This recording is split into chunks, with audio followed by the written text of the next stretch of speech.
This is English shorthand dictation number 339 and the dictation speed is 120 words per minute. Ready? Start.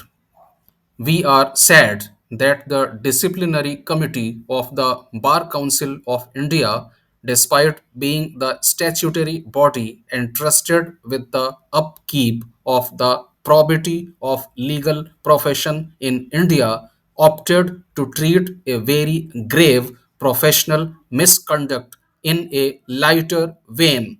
The disciplinary committee held an advocate guilty of breach of trust for misappropriating the asset of a poor client. But having held so, the disciplinary committee has chosen to impose a punishment of suspending the advocate from practice for a period of 3 years. The delinquent advocate filed this appeal under Section 38 of the Advocates Act 1961. We told him that in the event of this court upholding the finding of misconduct, he should show cause why the punishment shall not be enhanced to removal of his name from the roll of the Bar Council of the state concerned. Notice on that aspect has been accepted by the learned counsel for the appellant. We issued notices to the Bar Council of India and also to the Bar Council of Uttar Pradesh.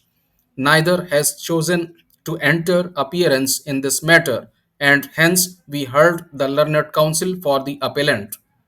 Appellant Harish Tiwari was enrolled as an advocate with the Bar Council of the State of Uttar Pradesh in May 1982 and has been practicing since then, mainly in the courts at Lakhimpur Kheri district in Uttar Pradesh. Respondent Ramesh engaged the delinquent advocate in a land acquisition case in which the respondent was a claimant for compensation. The disciplinary committee has described the respondent as an old, helpless, poor, illiterate person. Compensation of rupees 8,118 for the acquisition of land of the said Ramesh was deposited by the state in the court. Appellant applied for releasing the amount and as per orders of the court he withdrew the said amount on 2/9/1987, but he did not return it to the client to whom it was payable, nor did he inform the client about the receipt of the amount. Long thereafter, when the client came to know of it and after failing to get the amount returned by the advocate, a complaint was lodged by him with the Bar Council of the state for initiating suitable disciplinary action against the appellant. On 12/7/1988, appellant filed a reply to the said complaint before the Bar Council of the state. He admitted having been engaged by the respondent as his counsel in the aforesaid land acquisition case.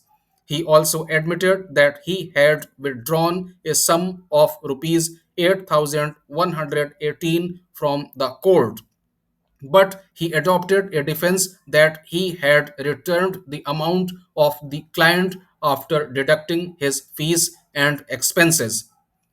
On 3/8/1988, an affidavit purporting to be that of the respondent Ramesh was filed by the appellant before the State Bar Council, in which it is stated that a compromise had been arrived at between him and his client and that no further action needs to be taken on the complaint filed by the respondent. The disciplinary committee of the State Bar Council was not prepared to act on the said affidavit without verifying it from the client concerned. Hence, they summoned the respondent and confronted him with the said affidavit. The respondent totally disowned the said affidavit, repudiated the alleged compromise between him and the appellant, and denied having received any amount from the appellant advocate. The complaint and the proceedings later stood transferred to the Bar Council of India by virtue of Section 36B of the Act. The disciplinary committee, after conducting the inquiry, came to the conclusion that the affidavit dated 3/8 1988, purported to have been sworn to by the respondent, was a forged one, and that the application appended therewith was fabricated. The only condition for varying the punishment awarded by the Bar Council of India is that if such variation is to prejudicially affect the appellant, he should be given a reasonable opportunity of being heard. In the present appeal, we gave notice to the learned counsel for the appellant to show cause why the punishment should not be enhanced to removal from the roll of the Bar Council of the state. Learned counsel for the appellant addressed arguments on that score. Three different punishments are envisaged in Section 35 of the Act. The first is to reprimand the advocate. The second punishment is to suspend the advocate from practice for such period as it may deem fit. And the third is to remove the name of the advocate from the state roll of advocates. In determining the punishment to be awarded by the disciplinary committee on proved misconduct in each case, the committee should weigh various factors. One of them is the acute need to cleanse the legal profession from those who are prone to misappropriating the money of the clients. Deterrence is thus a prominent consideration. This is particularly necessary at a time when the legal profession has become crowded as it is today, without there being any effective filtering process at the admission stage. Secondly, to keep up the professional standards, it is necessary that nobody should form the impression that once a person is admitted to the legal profession, he would be immune to any punitive measures and is free to indulge in nefarious or detestable activities. The only authority which can effectively maintain the probity of the legal profession is the disciplinary committee of the Bar Council, either of the state or of India.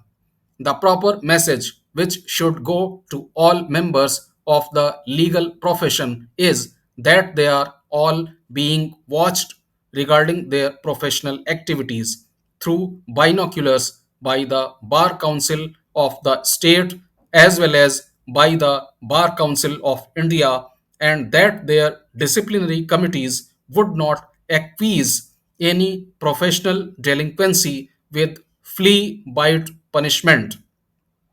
Among the different types of misconduct envisaged for a legal practitioner, misappropriation of the client's money must be regarded as one of the gravest.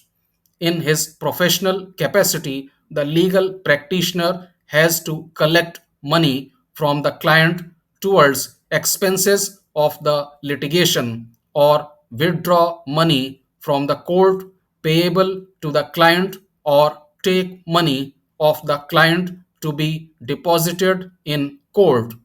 In all such cases, when the money of the client reaches his hand, it is a trust. If a public servant misappropriates money, he is liable to be punished under the present Prevention of Corruption Act with imprisonment which shall not be less than 1 year.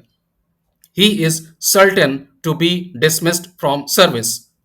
But if an advocate misappropriates money of the client, there is no justification in de escalating the gravity of the misdemeanor. Perhaps the dimension of the gravity of such breach of trust would be mitigated when the misappropriation remained only for a temporary period. There may be justification to award a lesser punishment in a case where the delinquent advocate returned the money before commencing the disciplinary proceedings. In the present case, the misappropriation remained unabated even after the disciplinary proceedings commenced, and it continued even till now, as the delinquent advocate did not care to return even a single pie to the client.